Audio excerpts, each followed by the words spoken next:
اب میں آپ کو ایک حدیث سنانے چلا ہوں جس میں ایک عجیب نقشہ سامنے آتا ہے کہ یہ مہدی جب ظاہر ہوں گے تو کس طور سے ظاہر ہوں گے، ان کے ظہور کی کیفیت کیا ہوگی، کیف یظہر۔ یہ روایت ہے حضرت ام سلمہ سے رضی اللہ تعالی عنہا، حضور کی زوجہ محترمہ ہیں، فرماتی ہیں ام سلمہ عن النبی صلی اللہ علیہ وسلم قال یکون اختلاف عند موت خلیفۃ۔ حضور نے فرمایا ایک خلیفہ کی موت پر اختلاف واقع ہو جائے گا، خانہ جنگی ہو جائے گی۔ فَيَخْرُجُ رَجُلٌ مِّنْ أَهْلِ الْمَدِينَةِ حَارِبًا إِلَى مَكَّةَ، پھر مدینے کے لوگوں میں سے ایک شخص نکلے گا، بھاگے گا اور جا کر پناہ لے گا اور چھپ جائے گا مکے میں۔ فَيَأْتِيهِ نَاسٌ مِّنْ أَهْلِ مَكَّةِ، پھر اس کے پاس آئیں گے اہل مکہ، مکہ کے لوگ، فَيُخْرِجُونَهُ، اور اسے نکالیں گے، جہاں وہ چھپے ہوئے ہوں گے وہاں سے نکالیں گے۔ وَهُوَ كَارِهٌ، اور وہ بالکل اس کو پسند نہیں کر رہے ہوں گے، نہ وہ خواہش مند ہوں گے کہ ان کے ہاتھ پر بیعت کی جائے، نہ وہ یہ چاہیں گے کہ وہ میدان میں آئیں اور ان کو جو ہے اپنا لیڈر مانا جائے۔ وَهُوَ كَارِهٌ فَيُبَايِعُونَهُ بَيْنَ الرُّكْنِ وَالْمَقَامِ، لیکن لوگ جو ہے پھر اصرار کے ساتھ ان کے ہاتھ پر بیعت کریں گے رکن اور مقام کے درمیان۔ رکن وہ کونا ہے خانہ کعبہ کا جس میں حجر اسود لگا ہوا ہے، اور مقام ابراہیم جو ہے، ان دونوں کے مابین جو یہ علاقہ ہے یہاں پر وہ بیعت ہوگی۔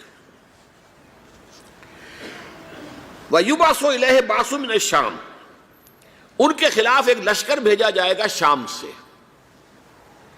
نہیں کہا جا سکتا کہ باسی حکومت اس وقت کی جو ہے اس کی طرف سے کوئی مسئلہ اس طرح کا اٹھ کھڑا ہو، اس لیے کہ ابھی تو بہرحال باسی حکومت وہاں ہے۔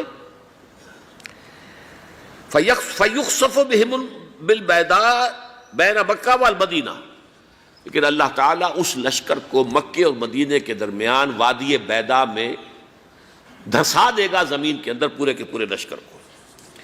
فَإِذَا رَأَى النَّاسُ ذَلِكَ، جب لوگ یہ دیکھیں گے کہ اتنی بڑی نشانی ظاہر ہو گئی، أَتَاهُ أَبْدَالُ الشَّامِ وَعَصَائِبٌ من العراق فَيُبَايِعُونَهُ، اب شام سے سارے کے سارے جو اولیاء اللہ ہیں وہ بھی آئیں گے، اور عراق سے جوق در جوق لوگ آئیں گے اور ان سے بیعت کریں گے۔ وَيَعْمَلُ فِي النَّاسِ بِسُنَّةِ نَبِيِّهِمْ، پھر وہ عمل کریں گے لوگوں کے مابین، حکومت کریں گے اپنے نبی کی سنت کے مطابق۔ وَيُلْقِي الْإِسْلَامُ بِجَرَانِهِ، اور اسلام اپنی گردن زمین پر ٹکا دے گا۔ وَالْأَرْض فِي الْأَرْض، زمین میں۔ فَيَلْبَسُ 7 سنین، پھر وہ 7 برس تک حکمران رہیں گے۔ ثم یتوفا، پھر ان کا انتقال ہوگا۔ ویصلی علیہ المسلمون، اور مسلمان ان پر نماز پڑھیں گے۔ یہ جو میں نے آپ کے سامنے نقشہ کھینچا ہے،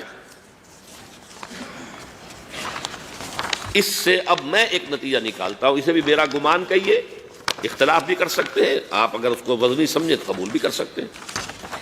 وہ یہ ہے کہ میرے نزدیک ان کے ظہور کا وقت قریب ہے، اور اس کی تھوڑی سی بعد میں مجھے معلوم ہوا کہ جین ڈکسن غالباً نام ہے امریکن اس کا، جس نے یہ پیشن کوئی خبر دی تھی کہ 1962 میں عالم عرب میں ایک بچہ پیدا ہوا ہے کہ جو وہاں کا نقشہ بدل کر رکھ دے گا۔ یہ جین ڈکسن کی غالباً پیشن گوئی ہے۔ بہرحال مجھے اس کی پیشن گوئی سے کوئی دلچسپی نہیں ہے، میں تو جو احوال دیکھ رہا ہوں، یعنی اسرائیل کا قائم ہو جانا، اور اس کے بعد اب یروشلم کا مسلمانوں کے ہاتھوں سے نکل جانا، اور اب گویا کہ وہ الملحمۃ العظمیٰ جو ہے تلی کھڑی ہے، کسی بھی وقت جو ہے یہ جو ہے وہ لاوا پھٹ سکتا ہے، آتش فشاں پھٹ سکتا ہے۔ تو یہ تمام حالات ایسے ہیں کہ جن کی وجہ سے میں سمجھتا ہوں کہ ایک تو جو قرآن مجید کے اشارات میں نے آپ کو بتائے، 14 صدیاں، 14 دن میں چاند کا پورا ہونا، والقمر اذا اتسق، 14 دن میں 14ویں کا چاند۔ اسی طرح اب یہ 14 صدیوں کے بعد یہ صدی جو 15ویں صدی ہے، یہ در حقیقت ظہور امام مہدی کی صدی ہے۔